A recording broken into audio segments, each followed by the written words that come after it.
Okay, folks, if you could grab a seat, we are live right here in Sarnia-Lambton, and thanks for your indulgence and sticking with us. The technical issue related to live streaming for those who weren't able to attend, and there were a number that didn't meet the registration deadline, and just some other interested folks that would like to see it. So thanks for hanging in on their behalf.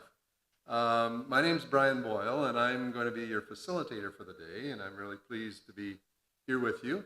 So we would like to kick it off with a land acknowledgement from Chief Jason Henry from Kettle and Stony Point First Nation. So Jason, would you mind coming up here, please?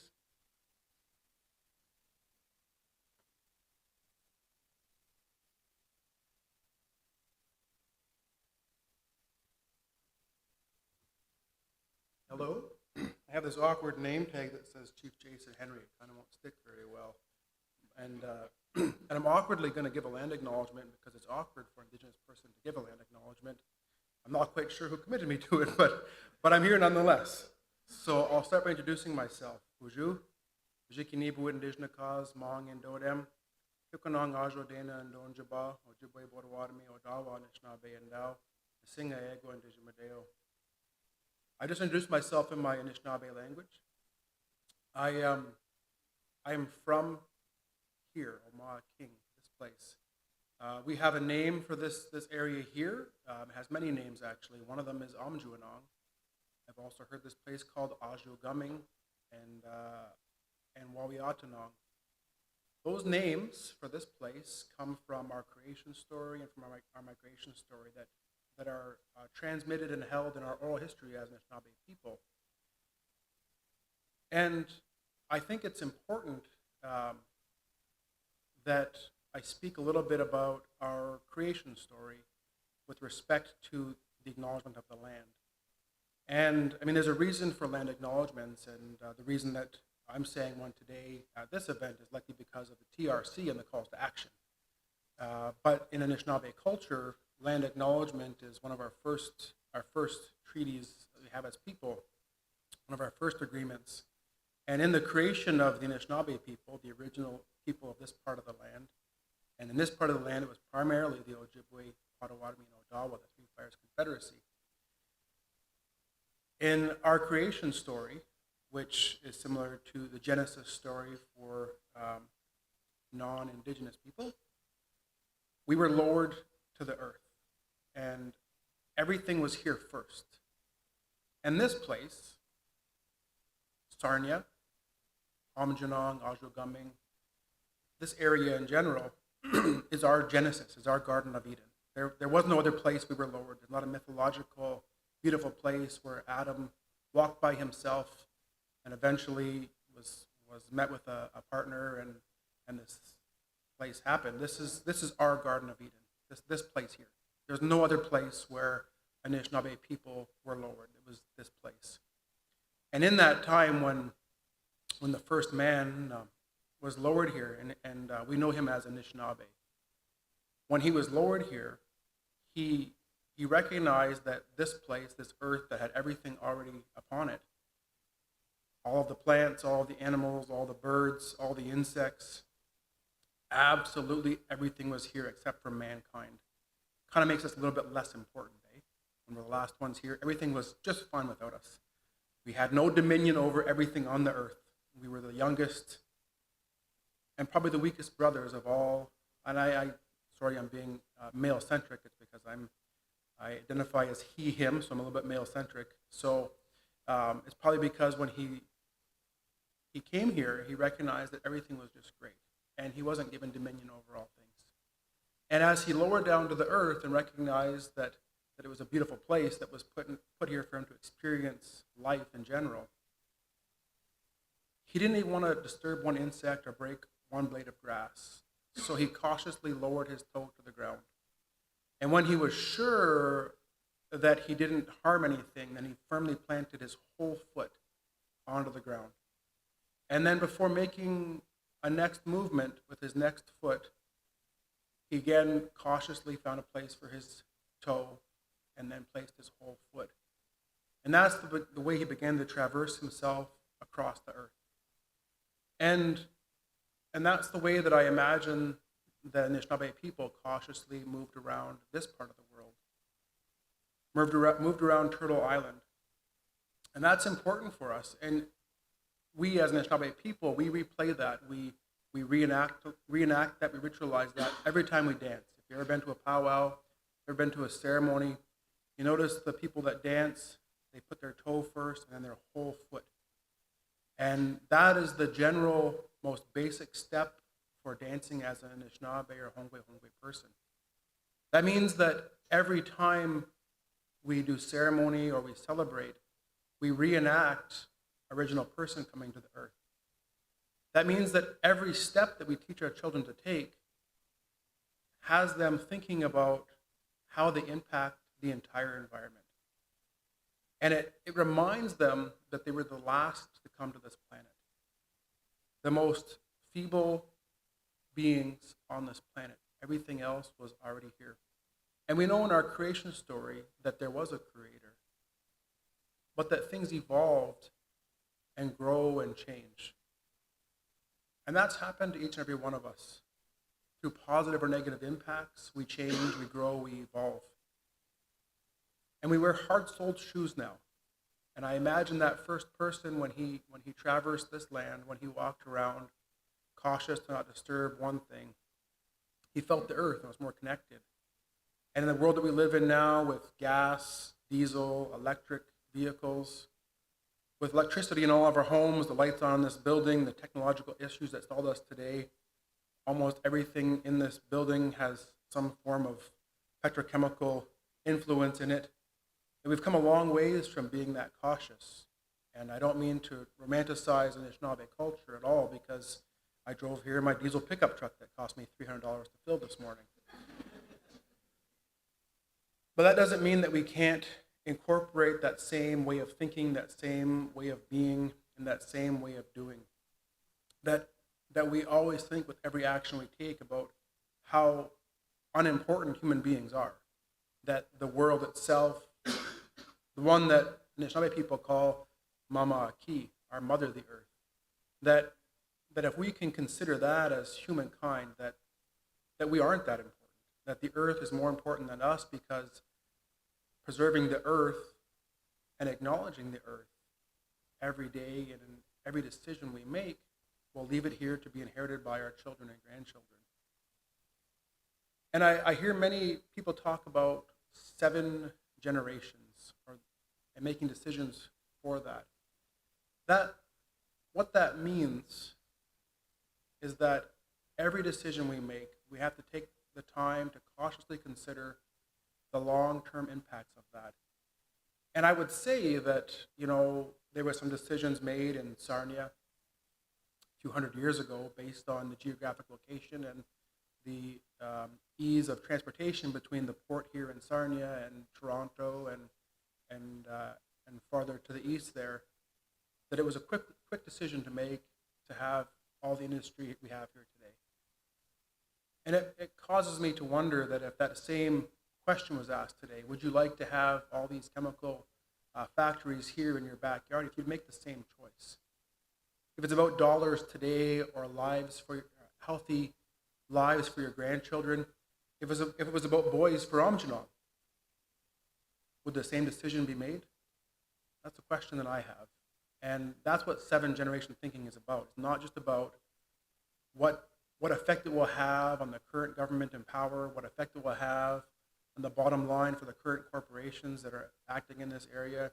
It's what impact will it have on our earth that we recognize as our mother, and what impact will it have on our children and our grandchildren's children. And that's how I'd like to acknowledge this land this morning. The land that our ancestors walked on and took a vow to protect. Indigenous rights are more responsibilities than rights, and that responsibility is to protect the land and protect the earth, and to make sure that we share our story in a positive way.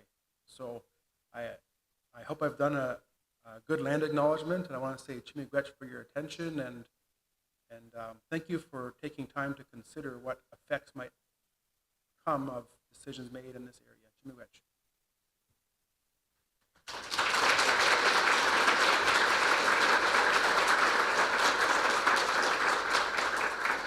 Thank you, Chief Henry, for that. And we would like to progress through. And for any activity that we get involved with, we always like to boil it down, if you pardon the expression, into one or two sentences of why we're here. And this is what the purpose is for today. And that is to solicit valuable input from the community, which is you folks, to ensure that Sarnia-Lambton plays an active role in building a vibrant economy while working towards the goal of net zero. Now, and we're really so pleased to see so many of you from the community here today and the great turnout. We want to thank each one of you for taking some time out of your busy day to get involved in this important discussion. The idea of a summit was initiated by Mayor Mike Bradley here at table 2, I guess they might, and endorsed by Sarnia City Council in the November 2021 meeting, and that helped make this day possible. But this is an important county-wide discussion, and the city has worked with many partners from across the county to plan and coordinate the event. Many thanks go out to the following organizations, and I'd just like to name them in alphabetical order. Amjuang First Nation, Blue Water Association for Safety, Environment and Sustainability, also known as BASES, the County of Lambton, Kettle and Stony Point First Nation, Lambton College, Sarnia-Lambton Chamber of Commerce and Sarnia-Lambton Economic Partnership, the Sarnia-Lambton Workforce Development Board, the Bowman Center for and Western Lambton Research Park. So what's the reason that we're having this conversation today? We know there are some legislative and regulatory changes coming that will have some local impact as Canada moves towards net zero. And this summit is meant to bring together citizens, stakeholders, organizations, and others for a discussion on what the future of energy and the environment will look like in Sarnia-Lambton. So the goal of today's event is to start defining a vision on how Sarnia-Lambton can embrace the goal of building a vibrant economy and working towards net zero, thus taking an active role in driving its future. So we'd like to set the stage very briefly for how today might roll.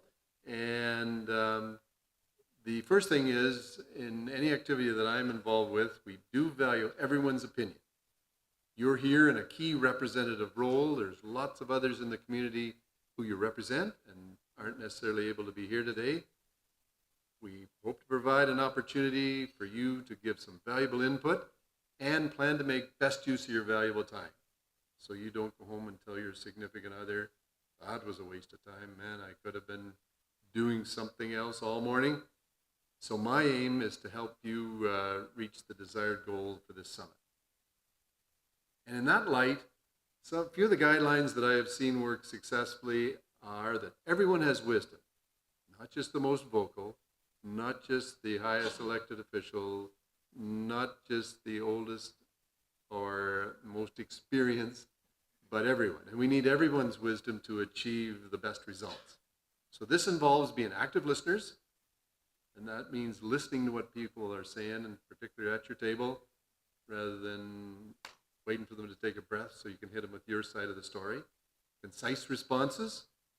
And the next point there is respecting each other's right to an opinion, even though we may or may not ever agree.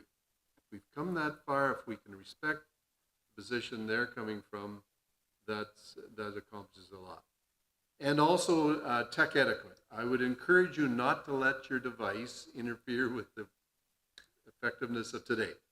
And I think enough said, we don't say you have to leave it in your vehicle. But if you do have to make or take a call, if you don't mind stepping out rather than interrupting your group, or put it on mute or whatever you need to do. Now, I have worked with many of you in this room and other activities in your previous lives. So one of the ways that I often like to get the information out is by self-recording. And the reasons that I like to do this is it provides an opportunity for everyone's input. Some participants actually prefer some written comments over verbal. Your exact point is noted. It's not edited unless it is blasphemous or whatever, and I very seldom can say that that's an issue. It's clear and succinct. You'll see by those post-it notes on your table and the smelly markers, I hope your flavor is there, that you can only get so much on there. But the beauty of it comes in those last 3 points. We can get many ideas simultaneously. We don't have to say what the table 1 think, what the table 2 think, what the table 3 think. We can just get all that on the wall. It allows us to group things, to focus discussion. If we see budget, dollars, funding, there's a bit of a trend there, and priorities do emerge. So by the end of today, by the end of this morning, we will have this front end pretty well wallpapered with your good ideas. So I really look for your cooperation in that regard. With that in mind, we'd like to get into the meat of the session. And the first thing we're going to do is have a presentation on an introduction of the energy and environment focus in Sarnia-Lambton, past, present, and future. And to do that, we're going to ask our Senior Economic Development Officer with the Sarnia-Lambton Economic Partnership to come forward. And I'd like at this time to welcome to the front here, Matthew Slotwinski. Matt, can you come up and we'll get your...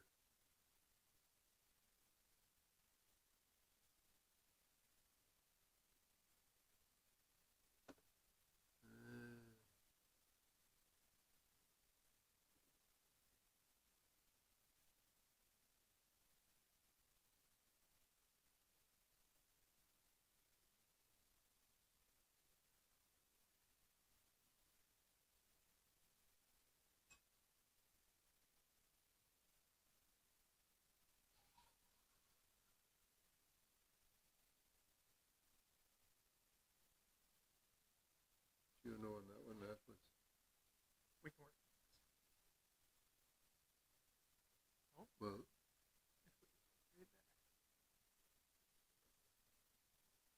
should do the trick.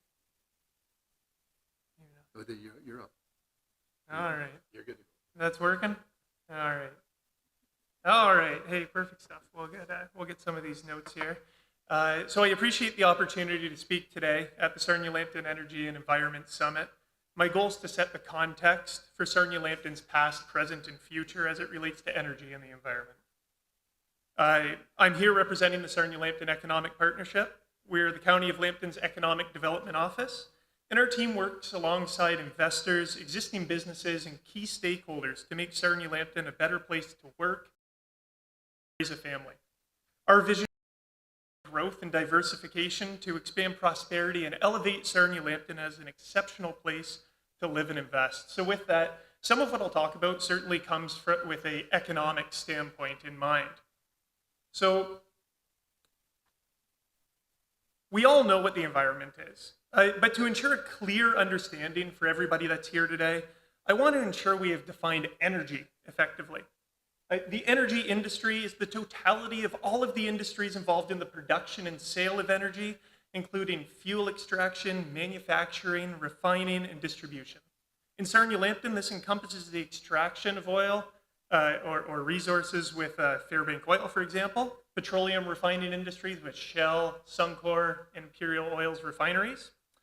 It involves natural gas industries with Enbridge Gas, electrical power industries with over 2,700 megawatts of generation capabilities, renewable energy with wind and solar, and alternative fuels like renewable diesel and potential low-carbon hydrogen.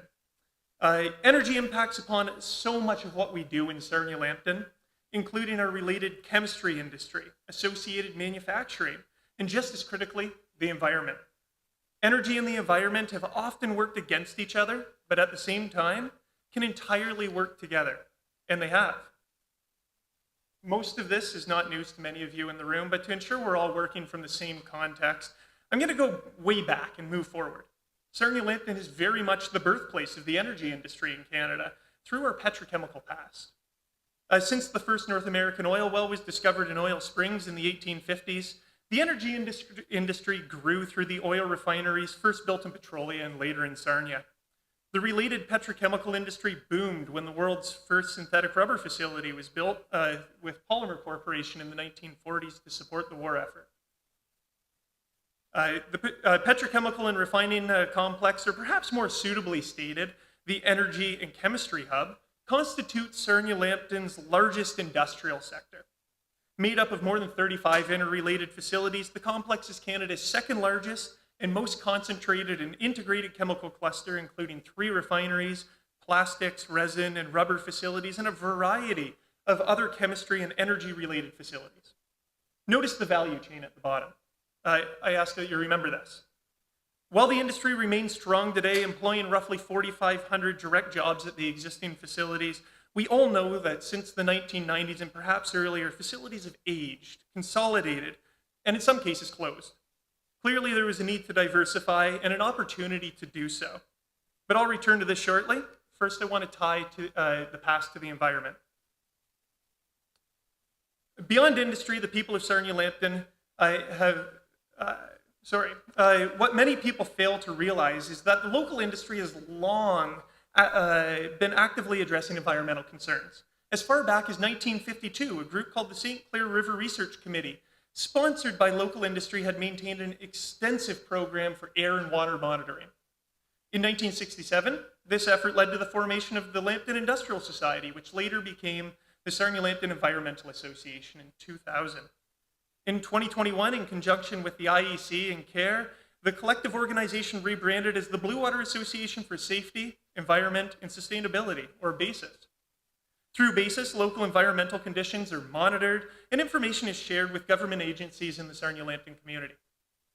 If we want to show a worldwide impact, leaders from industrial sites in Sarnia have also been leaders in the development of responsible care, which exists to improve health, safety, and environmental performance.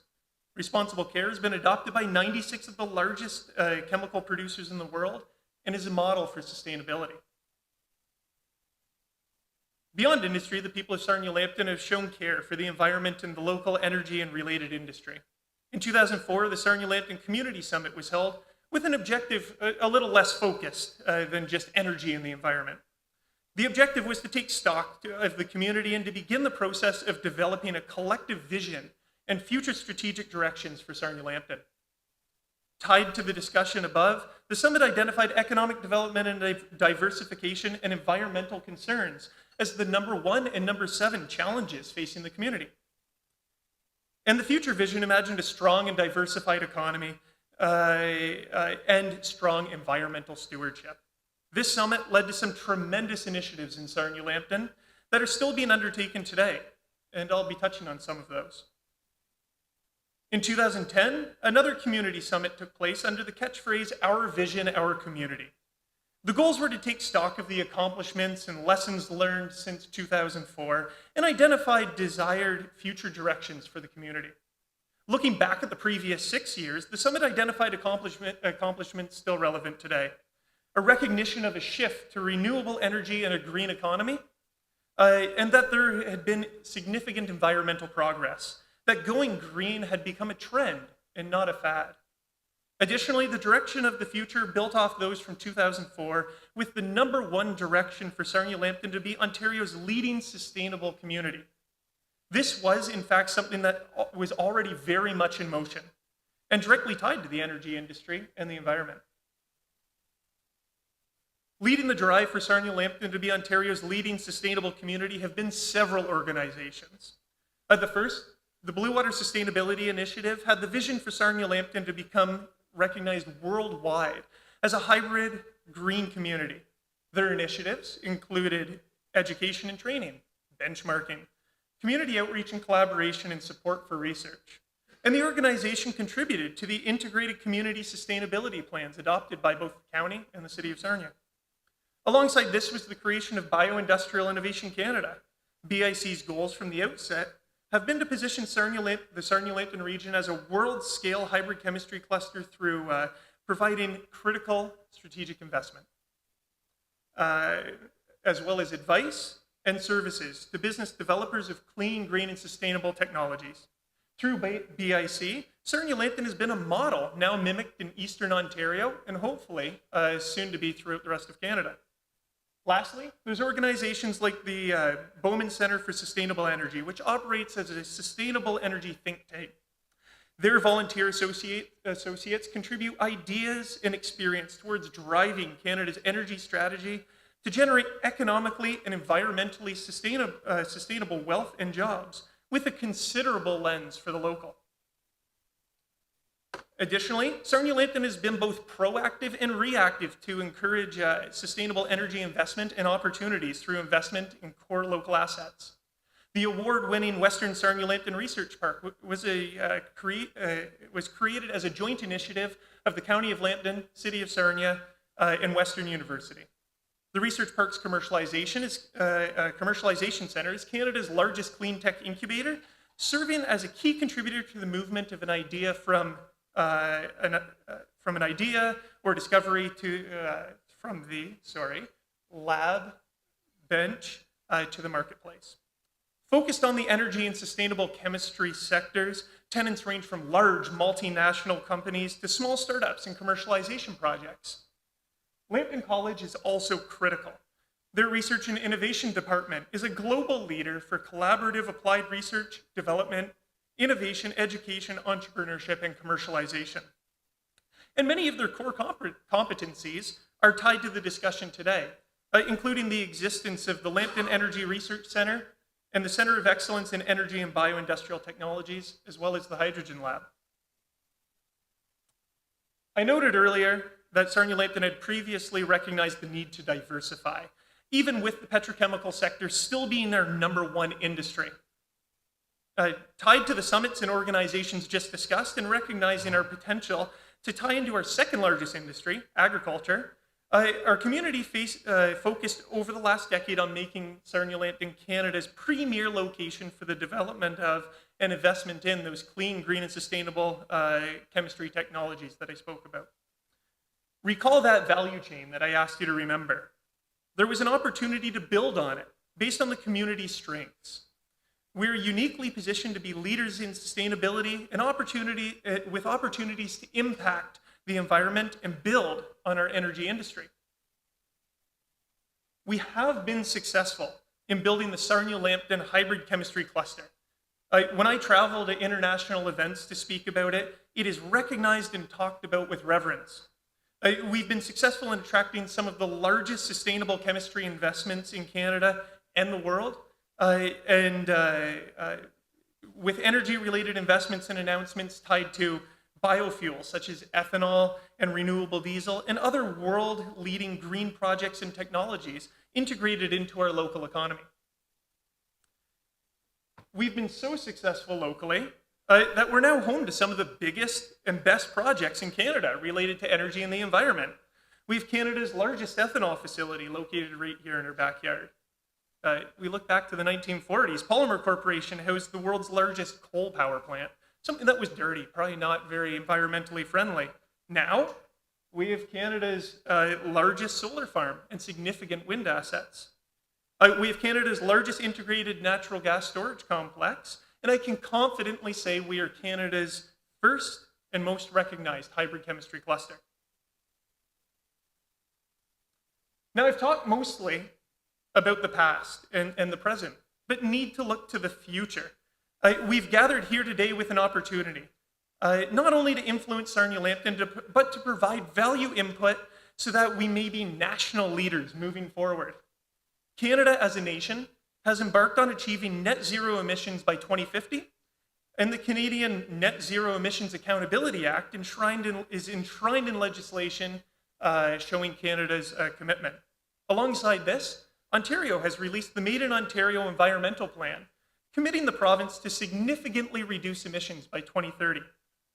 And critical to note is that both Canada and the province have recently released low-carbon hydrogen plans while also investing heavily in low-carbon energy technologies.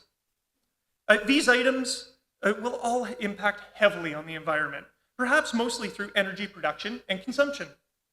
But they'll also be heavily tied to investment and job creation. We can be leaders, and we can't fall behind. Recall again that value chain. It can again be built upon further. Become perhaps a little bit more circular. While better leveraging our existing assets, infrastructure, and industry needs and capabilities. One way is through the development of the low-carbon hydrogen industry, much of which can be tied to energy. As such, Sarnia-Lambton has branded itself as Ontario's hydrogen hub. Our area represents Ontario's best opportunity to support a regional high-profile hub development incorporating the full low-carbon value chain at scale. And we've established a 20-member working group to establish a Sarnia-Lambton low-carbon hydrogen strategy that will drive investment attraction and job creation. Other opportunities may exist associated with the electric vehicle and EV battery supply chain, and greater emphasis on the circular economy. Sarnia-Lambton is well positioned to continue the work of the last decade focused on sustainable initiatives, and perhaps there's an opportunity to shift and align our efforts even more so with Ontario and Canada. The last item I want to raise is the recent formation of the Sarnia-Lambton Energy and Chemistry Committee. This aspirational and leadership-led committee has been established with the mandate to engage industry, government, First Nations, and key stakeholders to define the vision for the Sarnia-Lambton Energy and Chemistry Hub, to build a strategy to strengthen the hub's competitiveness and support Canada's commitment to sustainability and net zero carbon emissions by 2050. And lastly, to support the evolution of the current ecosystem into one that encourages existing and emerging companies to upgrade, grow, and scale. More information and a formal announcement of this committee will be released in the near future. Now, I've given a bit of a discussion for our past, present, and future related to energy and the environment. A key message I wanted to portray is that we have been successful in both these areas through Sarnia-Lambton's history. There is an opportunity not to completely change Sarnia-Lambton, but rather to achieve progress through an incremental and well-defined shift, doing better with what we do well today with an eye on the future. I appreciate all of your time today. Thanks very much and enjoy the summit.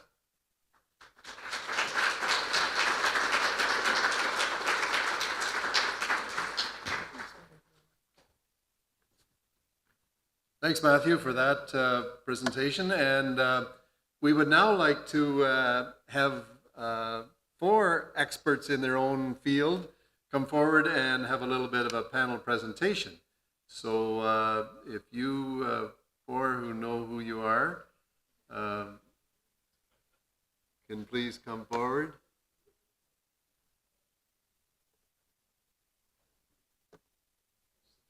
Yeah, if you can sit on those chairs there. Oh, that's...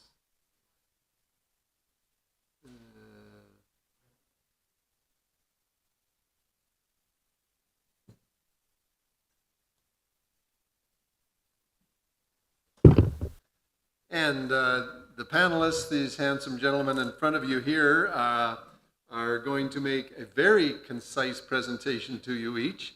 And we have asked, and I'm going to, in alphabetical order by first name, we're going to hear from Chief Chris Plain from the Amjawang First Nation, and then we're going to hear from Daryl Arnold, Manager of Operations from Enbridge Gas, who was there, and then Gary Martin, a farmer and President of Lambton Federation of Agriculture, and Sandy Marshall as the Executive Director of Bioindustrial Innovation Canada. Just to help them, I've got a visual cue here, a real good Canadian symbol, a hockey puck made at our Lanxio, and a flag. So Monica is going, one of our staff team, is going to, when the speakers see this visual presented on her lap, you'll know you have 1 minute to wrap up your 5-minute presentation. And if you see the flag waving, that means your time is done. So with cooperation of everybody, I think we'll get a lot of valuable information in a short period. So Chris, take it away.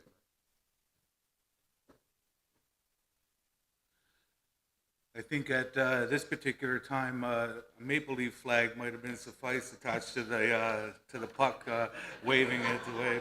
But at least we find a use for that puck now that hockey season is basically over in Ontario.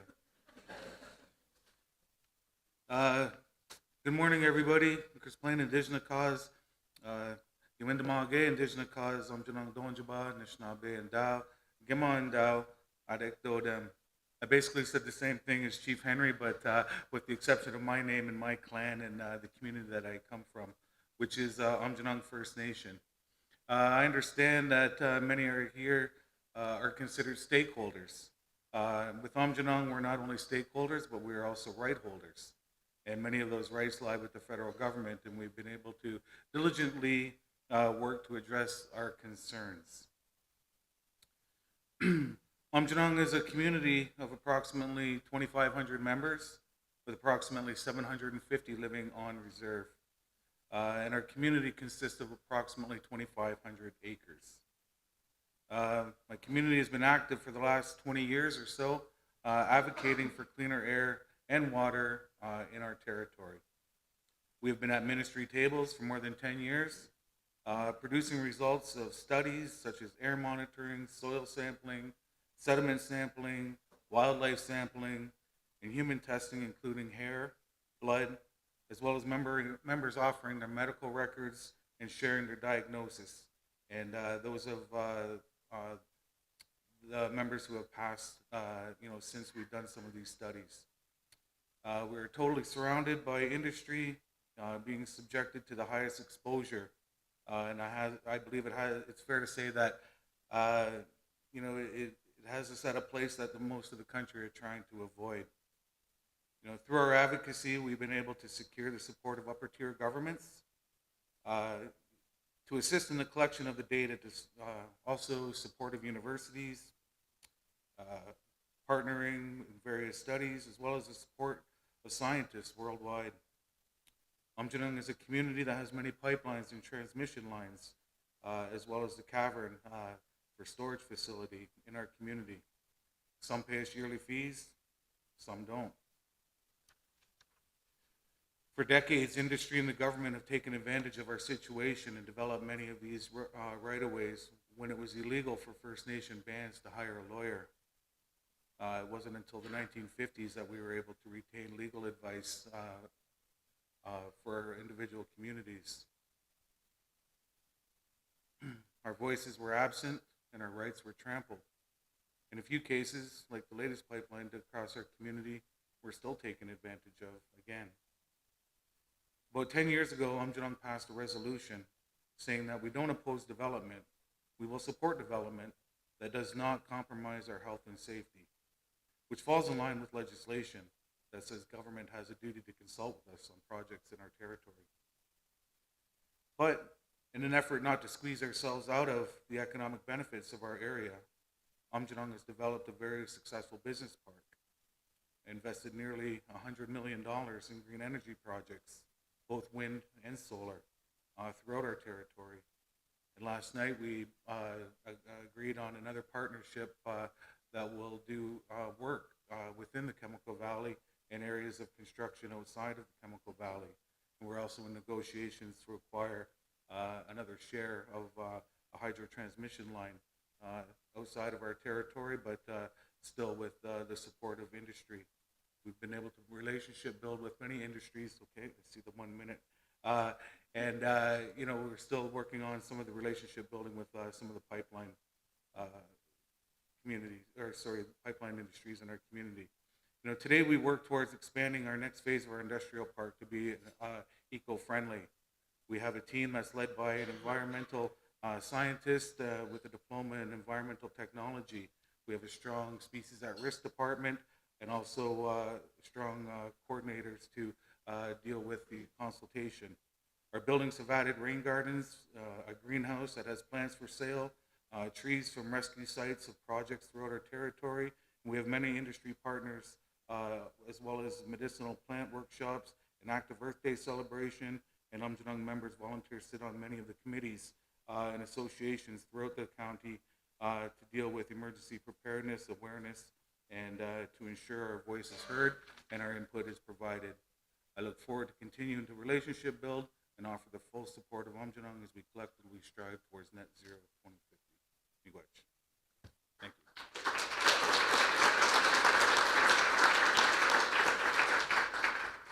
you. Thank you, Chief Plain, and we'll now call on Daryl Arnold.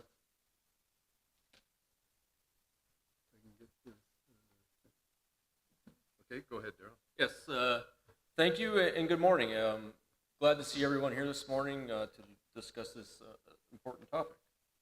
To start, as an organization, in late 2020, Enbridge Incorporated announced a new goal to achieve net zero greenhouse gas emissions by 2050, with an interim target to reduce greenhouse gas emissions by 35% by 2030. It's an ambitious, bold plan that sets Enbridge Gas on a path to a low-carbon future for ourselves and for the communities and customers that we serve.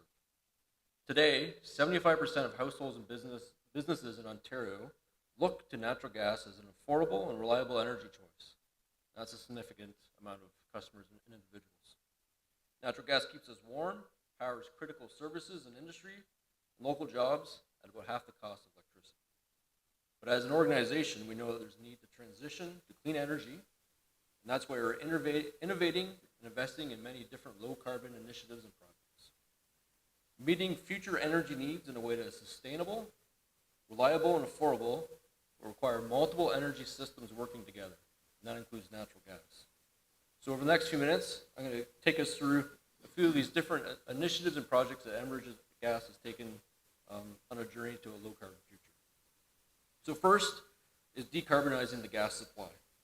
This is an affordable, ready option that will not require families and businesses to replace existing infrastructure and avoids the need to build new electric infrastructure. And Enbridge Gas has two active programs in place today: renewable natural gas and hydrogen. Renewable energy is not just limited to wind and solar. Carbon neutral renewable natural gas, or RNG, which is recaptured methane from landfills, organics, wastewater, farming operations, recaptures methane that would otherwise be released into the air, and this is displacing traditional natural gas and reducing emissions while using existing infrastructure. This is technology that is in place today and has the added benefits of diverting waste, stimulating regional economic development, and creating local jobs. In addition to heating, renewable natural gas is being used as a zero-carbon transportation fuel for many municipalities, cities like Hamilton and Toronto. This is important as the transportation industry has the largest share of emissions in Ontario. The City of Toronto, in partnership with Enbridge, is currently powering a considerable number of the refuse truck fleet with the very same organic waste that those trucks pick up from residents and businesses. The RNG production potential for Canada and Southwest Ontario is very significant. There are many projects in place and many projects in development. Estimates suggest that the Canadian potential is equivalent to displacing 36% of Canada's 2017 natural gas consumption. In fact, just down the road in Chatham-Kent, an RNG project was recently announced that will see landfill emissions reduced by the equivalent of the heating requirements of 40% of Chatham-Kent's homes. The other exciting development in decarbonizing the gas supply is hydrogen. Hydrogen can be generated in many ways, one of which is using surplus renewable energy or renewable electricity when available to generate hydrogen. This can then be injected into the existing natural gas system, and the pipeline system can in fact then start to operate as a large battery. This is being piloted today by Enbridge and Markham at the Enbridge Cummins Power to Gas plant. This is the first and largest facility like this in North America, and a defined 3,000 customers in the Markham area are getting a portion of hydrogen blended into their natural gas supply. And in the residential sector, we recently started piloting new heating technologies in the City of London. A 2-year pilot, in collaboration with the City of London, London Hydro, and Enbridge Gas, is determining to see how effective air source heat pumps combined with high-efficiency furnaces can be in reducing gas emissions. It's the first of its kind of pilot. It's the first of this kind of pilot in Ontario. And then lastly, I want to touch on, I'd be remiss not to touch on some existing conservation programs that Enbridge Gas has had in place for many years. For local residents, we offer a home efficiency rebate program This offers up to $5,000 in rebates to homeowners to retrofit their homes with energy-efficient windows, doors, furnaces, installations. Here in Lambton County, we average over 300 homes annually that utilize this program, reducing the natural gas use of those homes on average by about 30%. We also offer a similar program to low-income customers for free. And on the large industrial scale, over the past 6 years, we have implemented over 600 conservation projects in cooperation with different industry and businesses across Lambton County, reducing natural gas use in the area by 232 million cubic meters of gas per year. So finally, again, I'd like to thank everyone this morning for the opportunity to participate in this important discussion. I look forward this morning hearing more about how we can move toward a low carbon future. Thank you.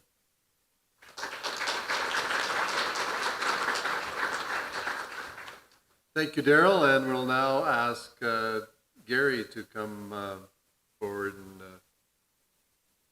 present on behalf of the Federation of Agriculture. Morning. Nice to see a bunch of friendly faces. Some I recognize, some I don't. Willing to talk later. It's nice to see a bunch of people out in person without having cats jump on their shoulders or dogs barking in the background. One thing I wanted to do on my first in-person meeting is, am I on mute? I can't. So it was what we've been doing the last couple of years. So welcome and thank you for inviting me to speak on this very important topic. My name is Gary Martin, and I'm currently the president of the Lambton Federation of Agriculture. I farm on the south end of Lambton County.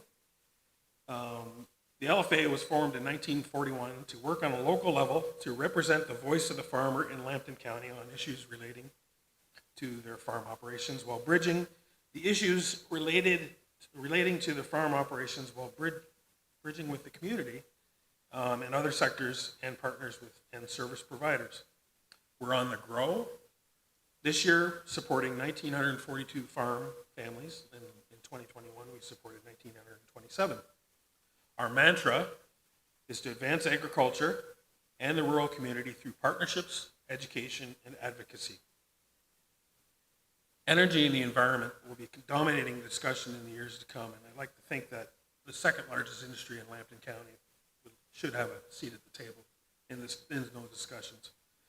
The Ontario Federation of Agriculture acknowledges that the climate change is happening and that it represents a real threat to agricultural production and the livelihoods of Ontario farmers.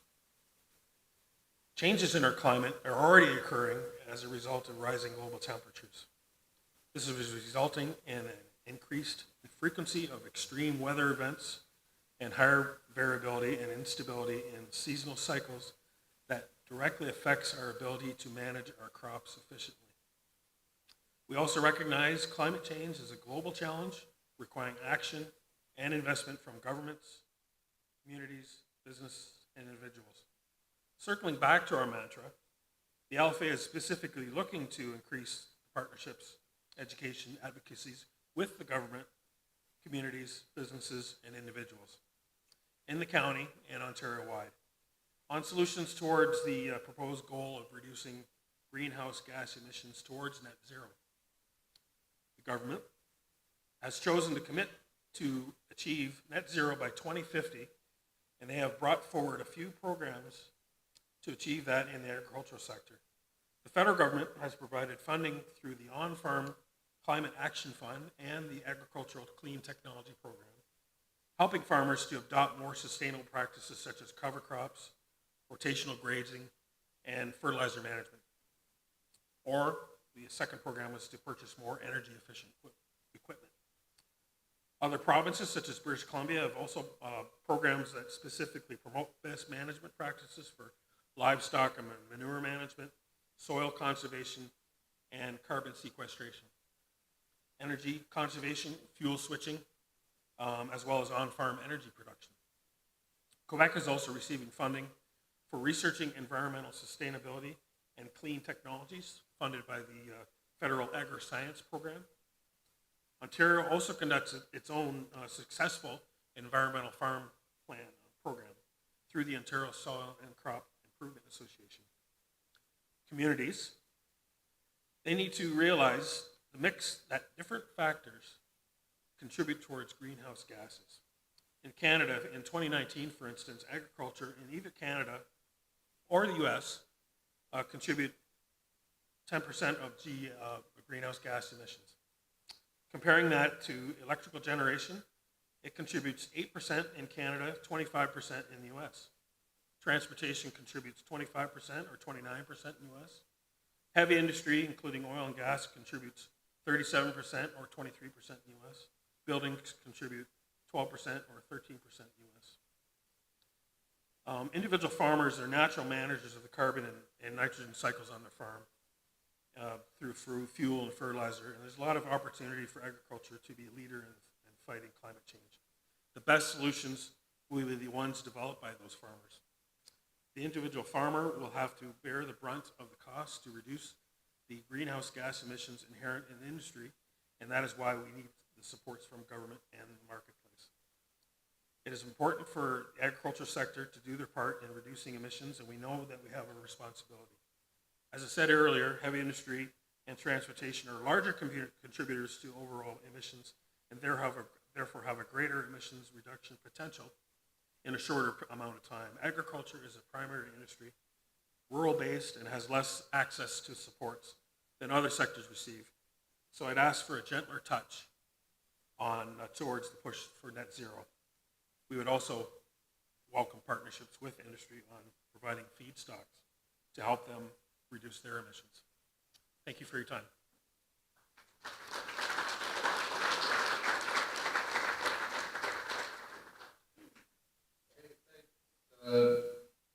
Thanks.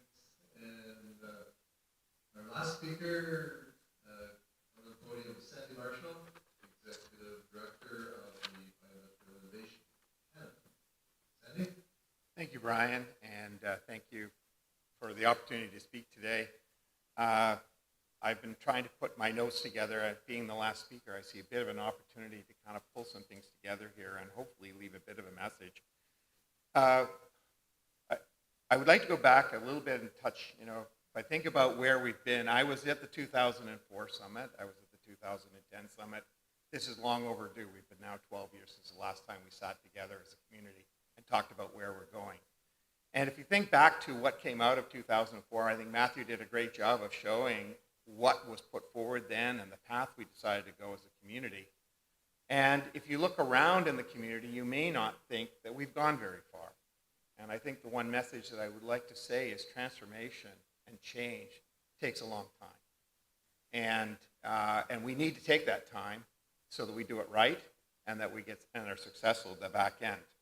I want to go back to Matthew's graphic that he highlighted to you, the hybrid chemistry value chain.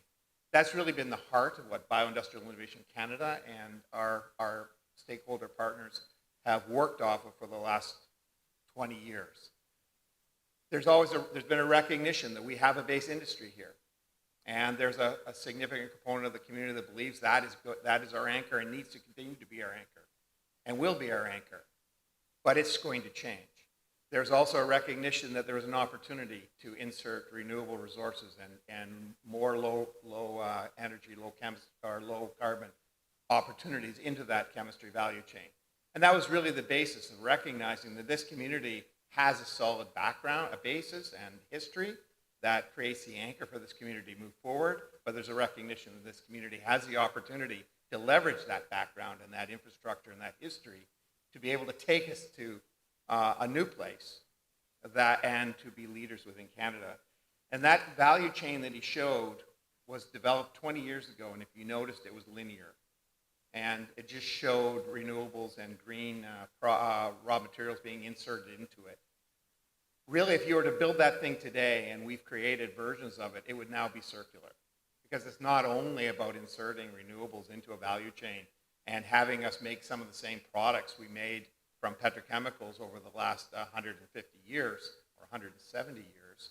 It's now about taking the products that come out of the consumer end of that and bringing them back around and reinserting them back into that value chain so that it becomes fully circular, so that we use the limited resources we have on this planet effectively and over again.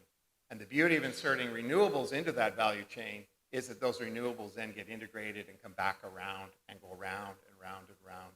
And through that, we have the ability to reduce our demands on the planet, our overuse of the planet, and in essence, reduce our carbon intensity. So that value chain is a very, very important piece of what we do.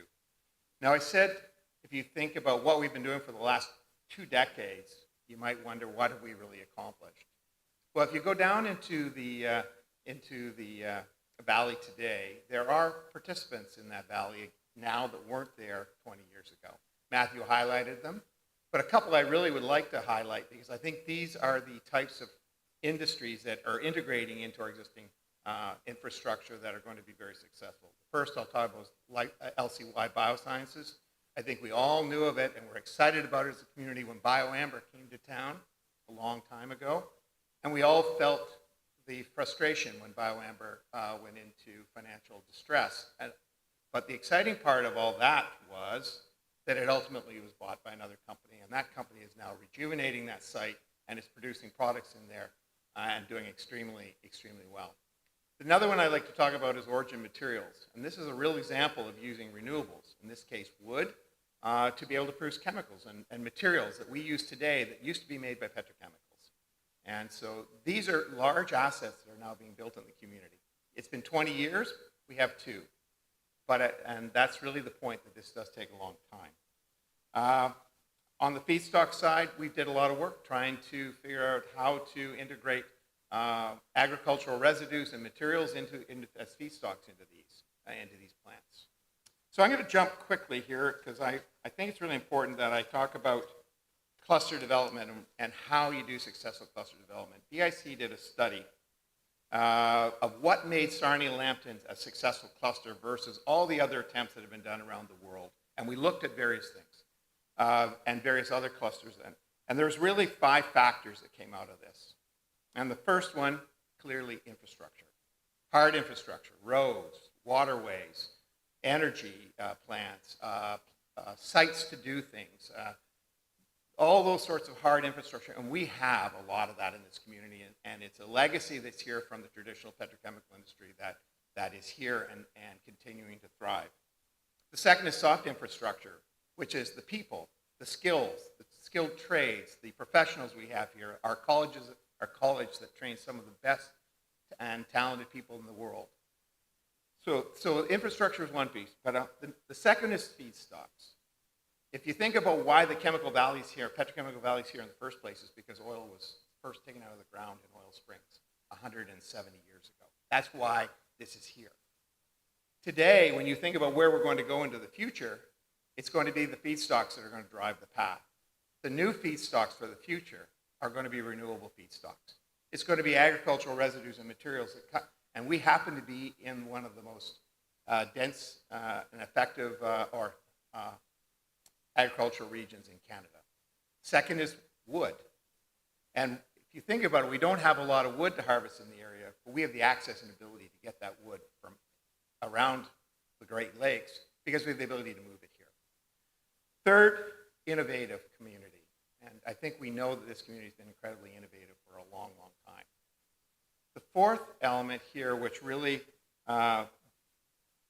was the key, I believe, to how this community got to where we were over the last 20 years, is collaboration and ability to work together. We've already heard a number of diverse perspectives on the community and the priorities around energy and environment. We've had that for a long time, but the ability to collaborate and look together and take it and move together is a real critical piece. And the last point is an urgency to act. And that was the key piece that happened 20 years ago when we recognized as a community we had to change and we had to move forward. And I think that was a key piece that happened then, and it was reviewed again in 2010. And I think here we are in 2022, and I put in front of you that now it's time for us to refresh and act and move forward. So thank you.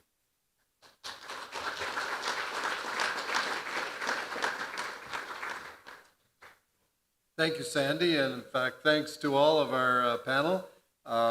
We really appreciate them making those concise presentations, and we hope that those thoughts will help inspire some creative thinking in the table discussions that will follow. So that basically ends the part of we talk, you listen. For the rest of the morning, we want to get you engaged. And that's really why you came here is to get your valuable input. So there will be times when we ask you to work as a table, and we created these tables that are somewhat heterogeneous with different representatives from within the community. There'll be other times when we direct you to some indication of your personal opinion. And the first one that we'd like you to do is just that. It's your personal opinion. So if you could, when I tell you, if you could grab a marker that you like the flavor of and a Post-it and simply write, what are the first one or two words that come to your mind when you hear energy and the environment in Sarnia-Lambton? Personal opinion, and guys, if you can return to your table and get engaged there, I'd appreciate it.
Thirty numbers on it. And the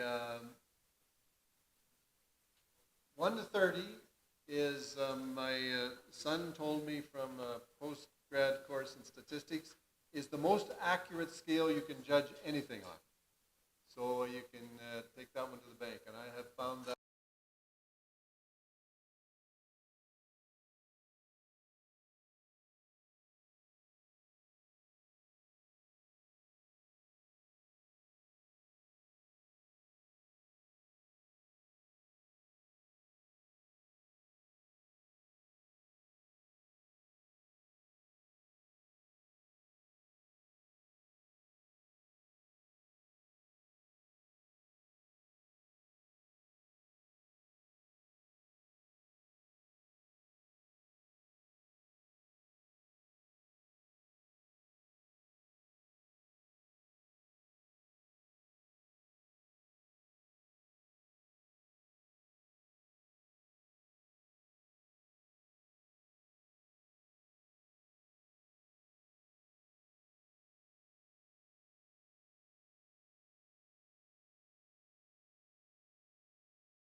plays a vital role in Sarnia-Lambton's economic development and provides, got it working? Should be. All right, now I don't have to read it as.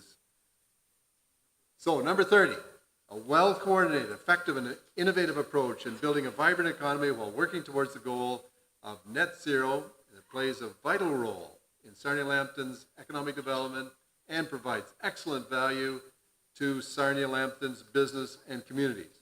That's the halo effect. That's Sophie talking about Justin. Okay? Then you've got the one is the other. We are dead in the water.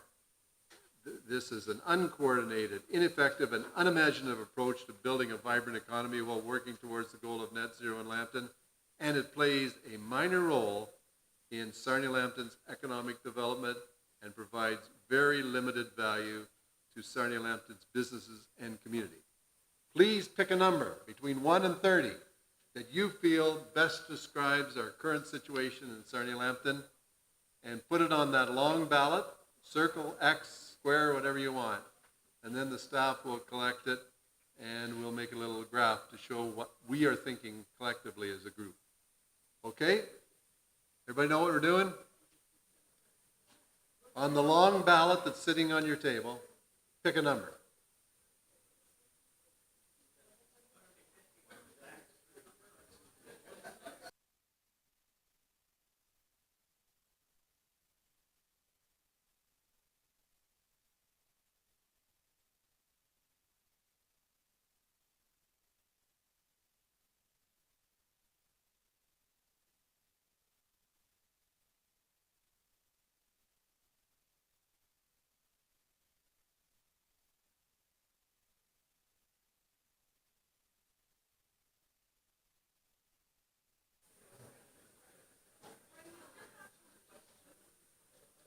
Is there an actual question? Yes. What do you feel is the appropriate number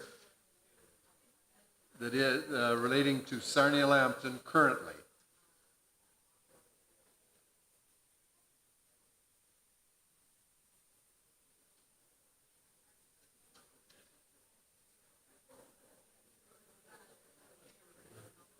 There's the question. Choose the number between 1 and 30 that you feel most accurately describes the current status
Ability, affordability, opportunity, future, leadership, momentum, hydroelectric, opportunity to share, drama, change, disjoint, opposing forces, center of change, forefront of the green revolution, Canada, support of just transition, leaders incorporating new technology, investment in education, and educating the community, economies that use energy wisely will prosper. Net zero, need to collaborate, collaboration of leaders impact, uniting opportunities, energy and environment, need for positive growth, sustainability, balance, need to move, opportunity to become leaders in hydrogen, the community working together, environment and energy finally converging. Look at the future technologies, for example, batteries, need to innovate faster, energy and the environment, great assets to facilitate change, slow to change, old school, complex, essential, progress, collaboration, people, accessible, available, and transportation. Earth stewards means all citizens. We need to live in the right relationship with all living beings. Industry, diversification, bio, hydrogen, opportunity in transportation and new industry, government impact, innovation, needs and needed and needs to be clean and sustainable, mutually exclusive, most electrical transport and building, heating and cooling. The several categories: industry, agriculture, municipal, event, individuals, lots of potential. Conserve energy by personal and corporate choices, protect the environment by smart choices, strong leadership and help direct in along the path. Energy and environment is contradiction terms. Impact on surrounding communities need more input from all community members. Strong policy needed, limited. Petrochemical pollution, time to transition, future health and wellness concerns, opportunities for positive change, political, greening, improvement, journey, global leader, jobs, hand in hand, remove, landfills, act. As a motivational message, we can do so much more. Collaborative, local expertise, transition to renewable mix, energy and environment can coexist. Deliver a delicate balance, damage, potential, lessons learned, market for low carbon hydrogen, energy and the environment, related to oil and gas, maybe past thinking.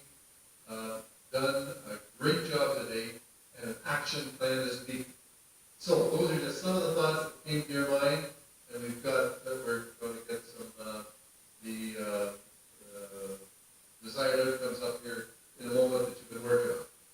We'd like, the next thing we'd like to shift to is the merits.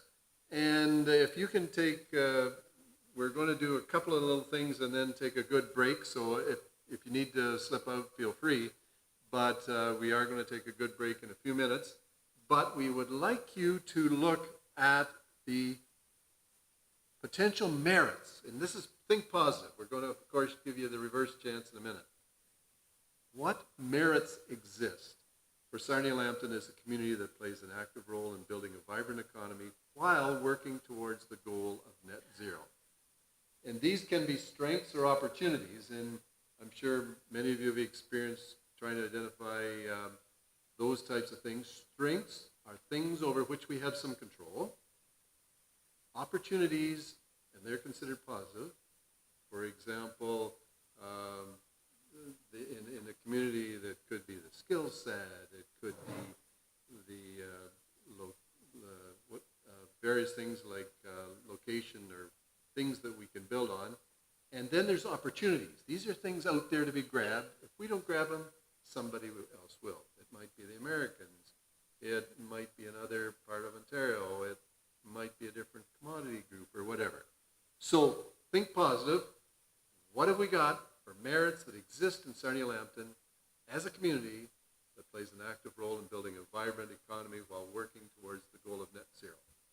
Okay, go for it. same deal. Talk as a group, one of you record these, and in this case, one good idea per posted, please, because we're going to group these a little bit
Someone you hadn't talked to already and got recharged.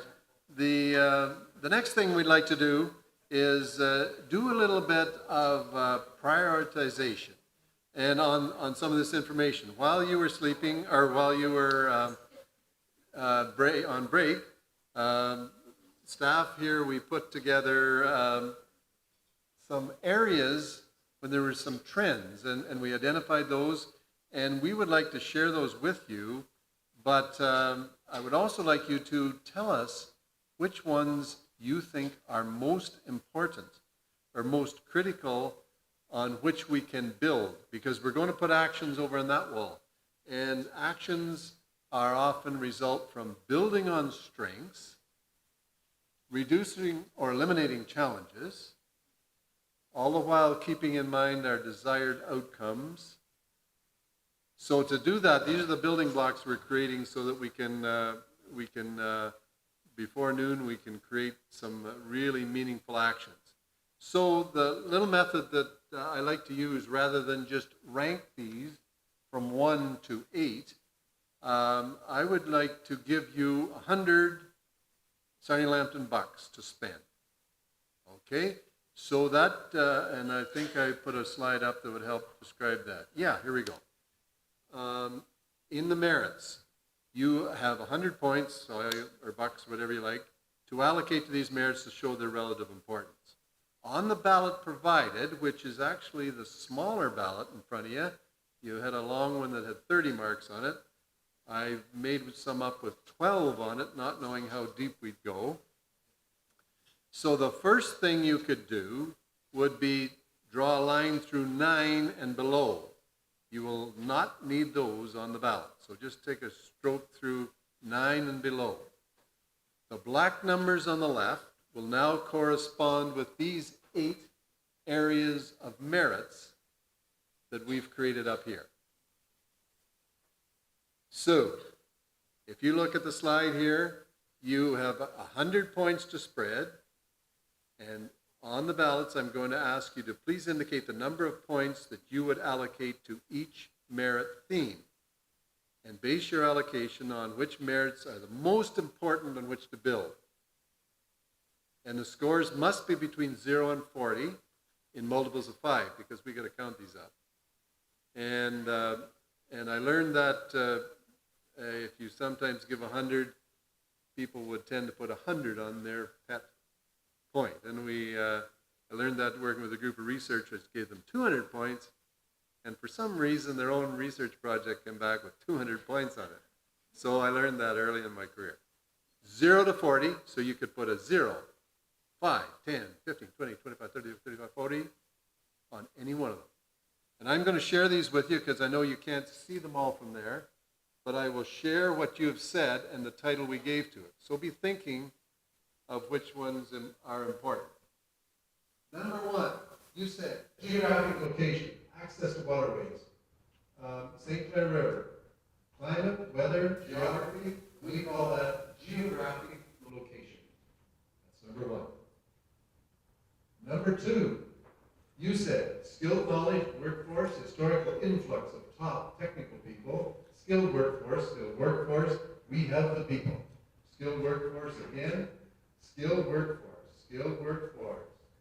Educated and knowledgeable citizens, make use of them, knowledge-based experience, local GHG experts, untapped potential, education, human resources, and we call that skilled workforce. Number 2.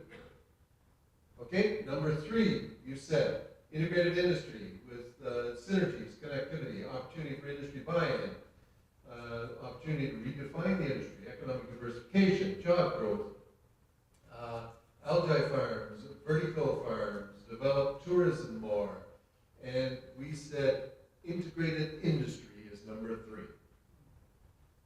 Then the next one was infrastructure and pipelines, existing infrastructure, both transportation industry, petrochemical infrastructure, intermodal, rail, marine, roadways, transportation, port, pipeline corridors, airport, OPP, I guess that's opportunity probably, infrastructure, skills, talent, geography, which is a blending of two.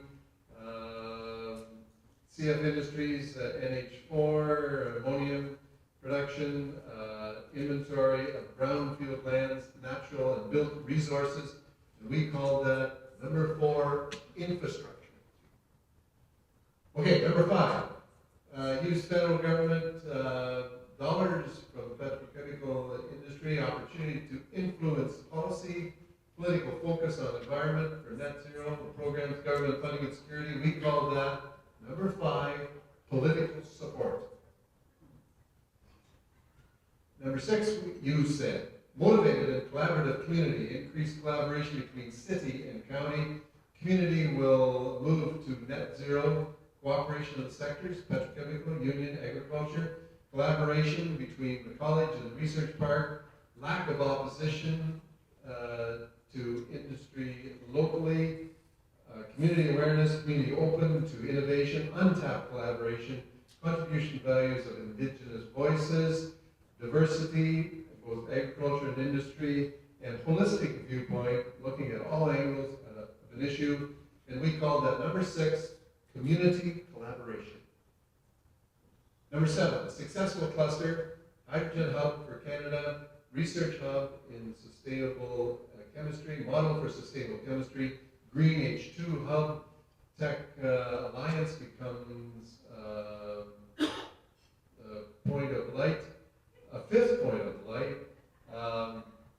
Lambton College, BIC, Park, SLEP, 4 points of light. We've got a real group of lights there. The bright lights, the big table, I'm sure. Lambton College, opportunity, salt caverns are here, and integrated sustainable communities. We call that one cluster development. And the last one, we call, you said, forward-thinking, innovative, college, motivation and resources exist, need coordination, quality of life, desirable place to live, youth voices, desire to return to the community, healing damage that's already done, big companies, indigenous communities, many professionals, need more diversity. For young people, we need to be open-minded, and that kind of caps it. We call that perceptions, number 8. Okay, so please spend your $100. The titles are all there if you need to get up and have a look. But no deficit budgeting. 100 is the maximum when you add them up. Which ones are most important? Okay, I'll read the titles just to help you out as you go look down your sheet.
the same title appear on both lists.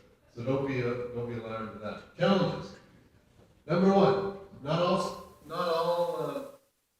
workers are skilled in the green economy. We need to build a bridge to employment of international students and who need jobs. Aging infrastructure, the brain drain, skills gap, labor shortage, labor exodus for perceived greener pastures, scale up expertise, labor disruptions, aging workforce, we don't have enough labor diversity, jobs are not enough, expectations have changed and increased, we need to grow land. We call that, number one, workforce issues. Okay, the people challenges, workforce issues. Number two, overcoming the perception, bad reputation, external perception of Sarnia-Lambton. We are selfish, not responsive enough, lack of growth, former negative residents' perception, uncertainty of identity, no sense of urgency, weakness, striving for perfection, afraid of what we can't do instead of trying our best, image as the quote-unquote chemical valley, sense of entitlement, fear of change, complacency, negative media perception. We call that negative perceptions. Number two. Okay, number three. Lack of pipelines within Canada, weaknesses and threats, rail disruptions, lack of connection of assets, lack of connectivity, limited public transit, lack of mass transit, culture, cycling infrastructure, aging infrastructure, lack of shovel-ready and customizable properties, limited EV charging infrastructure, lack of enhanced airport, commercial and cargo, housing costs, and we call that infrastructure gaps. Number three. Number four, lack of youth involvement, lack of growth in population by retaining our youth. Youth retention, and we simply call that one youth retention. Keeping the kids at home after they become educated or experienced in the world. Number five, lack of government support for transition to net zero threat. The legislation and action, sustainable government funding to support transition, fragmentation of politics in Lambton County. Politicians are a barrier to reaching consensus and resolving issues. Government change, limited funding for net zero initiatives, government timelines and legislation and regulation, government investment elsewhere and not here, unclear regulatory framework, red tape, lack of coordination, federal and provincial, and we call that political support, or lack of, if you like. Number five, that was. Number six, inability to attract new foreign investment, lack of diversification threat, new companies misunderstood, stand financial impacts, industry leaving the area. Canada must be self-sufficient in materials needed for new technology. Industry and citizens have different goals. Industry buy-in of net zero threat, dependence of petrochemicals, line privacy example, economy at the mercy of the global economy, local economies at the mercy of the global one, lack of strategic investment, lack of economic diversity, and risk of missing innovation opportunities. We call that number six, investment, attraction, and diversification. Number seven, carbon leakage. Plants move abroad and not able to stop the rise in the temperature of the earth. Belief that the economy and the environment can't coexist. A view that addressing climate change is anti-industry when it is not. Resistance to change from petrochemical to environmental future. Threat of climate change to agriculture, urban sprawl. Climate change will not wait for us. And urban sprawl again, we call that number seven, environment and climate change. Number eight, the last one, internal competition between communities, lack of action due to disagreements, spending too much time on current needs instead of the future. Ontario's Bermuda Triangle, that's Windsor, London, and Sarnia. Border community, lack of diversity in the community, polarization stops the deep conversations that are really necessary. And we call that, number eight, community limitation. Okay, you know the drill. Spend your $100 in $5 bills, no more than 40 on any one, and I will read them again, just the titles for you. Number one, workforce issues. Number two,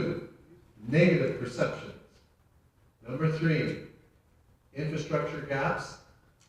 Number 4, youth retention. Number 5, political support. Number 6, investment attraction. Number 7, environment and climate change. And number 8, community limitations. I forgot to remind you of this one, but you could draw a line through 9 through 12 because you're not using them. But just to remind you, those black numbers on the side correspond to these 8 numbers.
A real good reflection. It would be nice if we could move the average a little bit higher and just shift the scale up a little bit, and hopefully that's what we're going to do before noon. Get your ideas on how we can move that up the scale. It's just a little graphic. And all of these things, don't worry if you can't see or haven't read. I'm going to create, I take all this stuff home, put it on my bedroom wall, and create a document that reflects everything that's been said. So don't worry about missing this or what it looked like. I'll fancy this all up and it'll be circulated for everybody. Okay, so don't worry about that. So the next thing is really where the rubber hit the road. And if you could, has everybody got their ballot collected yet or not? Okay. Monica with that. And we will now look at the actions. And this is what we've been building for, and we've dedicated the time between now and noon to get your good ideas. And the point I'm making here is there are many actions that could help to ensure that Lambton, I call it Sarnia-Lambton, remains strong and relevant into the future. These actions could build on the merits, reduce or eliminate the challenges, all the while keeping in mind the desired outcomes. So if you ever run dry of ideas in the next little while at your table, all you need to do is take a little walk up here, and for every one of these challenges, there's an action that would help address that. For every one of these merits, there's an action that could build on that. For every one of those desired outcomes, there's a way to get there. So this is what we're asking for. But we don't necessarily want an epistle or on each one. So I've got a little bit of a guideline here that'll help us get lots of good ideas without getting bogged down in any particular one. So we would encourage you at your table to work again as a group and come up with potential actions that are 2 to 7 words each. So that's like the title on a blog or a newspaper article or whatever, just the key things. Please use action verbs. If they're action, there's got to be a verb in there. So often folks will say research or communication. Do you want, if it's research, do you want to enhance the research? Do you want to pay for the research? Do you want to coordinate the research? What do you want to do with it? And so always put a verb in there. And my daughter teaches grade 1, and she talks action like run and jump and play. We want big people verbs, right? Implement, create, share, lobby, whatever. Make it something that's really got meaning. 1 action per card, please. Most of you got the idea up here of 1 action per card. Several tables kept filing down to save paper. But in this case, please, 1 action, because we're really going to focus on sorting them into groups while you're working on it. So, and the other thing is, everybody at your table doesn't have to agree. So don't go around the table, well, I don't think, well, we tried that before. And at this point, we're not trying to filter them. If you've got an idea, it's a good idea at this point. Okay? Don't work it around. Yeah, that sounds all right. We can put that one down. Well, I'm not sure. We don't want to hear that discussion. Just keep them rolling, and one will build on another, and you'll come up with lots of good ideas at your table.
to which areas you feel are the most critical to act. Okay, and I'm not going to read all these out to you, but I will cap off the titles that we have created. And I'd like you again to take a short ballot, and in this case, draw a line from 7 and below that you will not be using, and the black numbers on the left now correspond to these 6 areas. And I'm really encouraged by all the actions and the great verbs. You just look here, verbs, all the way, trade, overcome, break down, execute. There's some real action there. And I just overheard this table here when I was working the green machine here, talking about, we've done this before, didn't happen, right? So that, there's an old saying, I was in a youth program called 4-H, which some of you may know about in the country.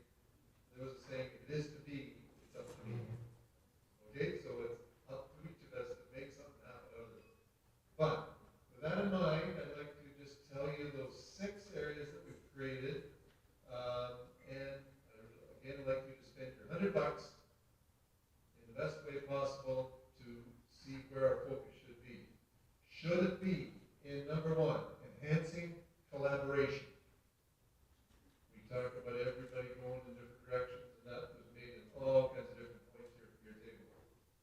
Enhancing collaboration. Number 2, expand education and data sharing.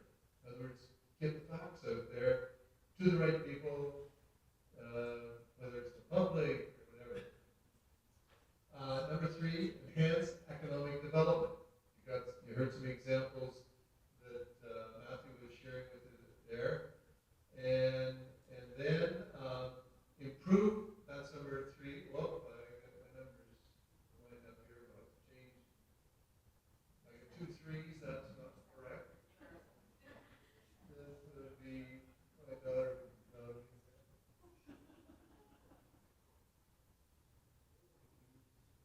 Now you'll have to go and dig into your reserves there, line 7. You may have to use it again.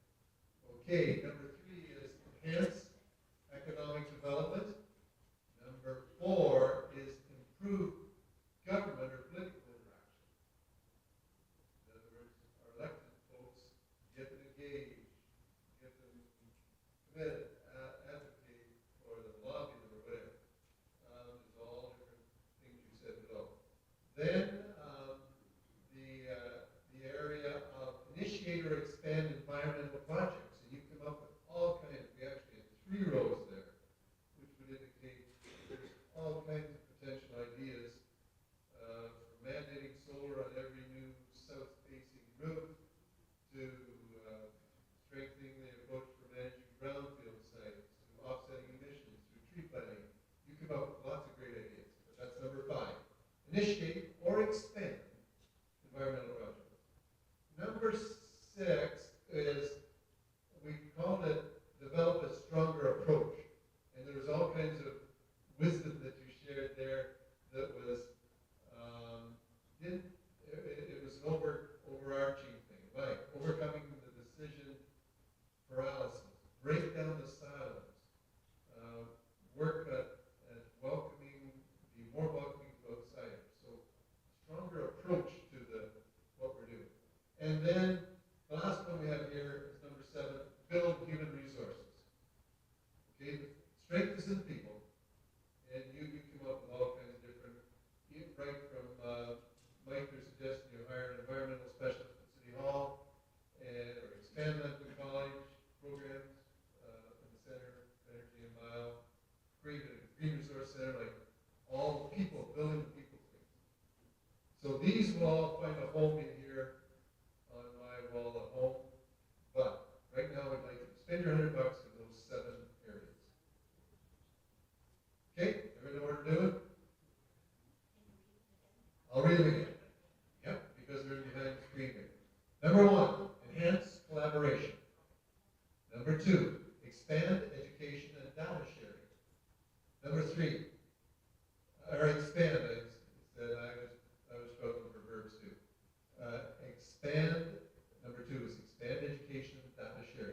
Number 3, enhance economic development. Number 4, improve government or political interaction. Number 5, initiate or expand, if it's going already, environmental projects.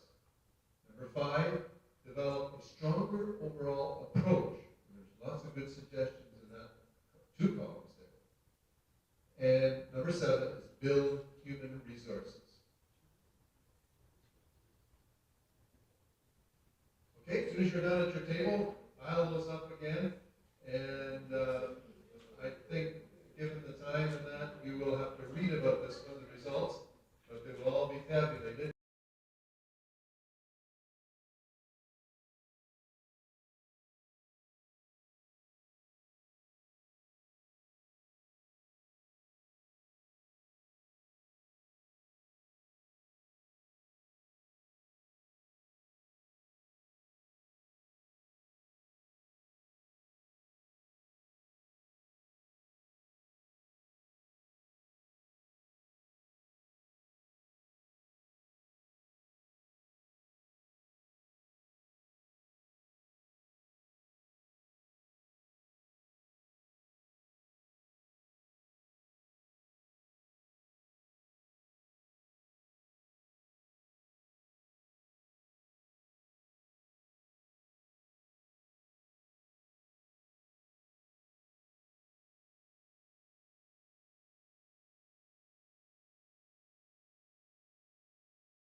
And there will be a record of this event that others could get involved with, and there is an online component that they can answer some of the same questions. Interested individuals can answer some of the same questions that you have answered here and give some input.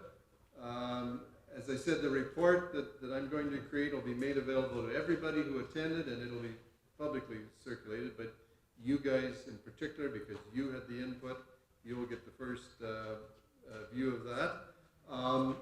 As we talked about, the conversation today is considered to be a first step in the process. The partner organizations that helped create today will be reviewing the themes, and when we get this all organized, and talking about what actions are appropriate for their group. And we do value every person's input that was received here today. And I'd just like to thank you again for your time and your contribution. And I would like to say, for this number of people and the cooperation we got, you have generated lots of input. And as I said before, the real proof will come on actions that result. Okay, and the collaboration that will come out of it. So we really encourage each of you in the circles in which you move to bring some of these things to action. So that is about 5 minutes less than we had planned to be, but they say a good meeting always starts on time, which ours almost did, and ends early, which we were able to pull off by 4 minutes. So thanks for your cooperation. Safe home, everybody, and we'll read about it.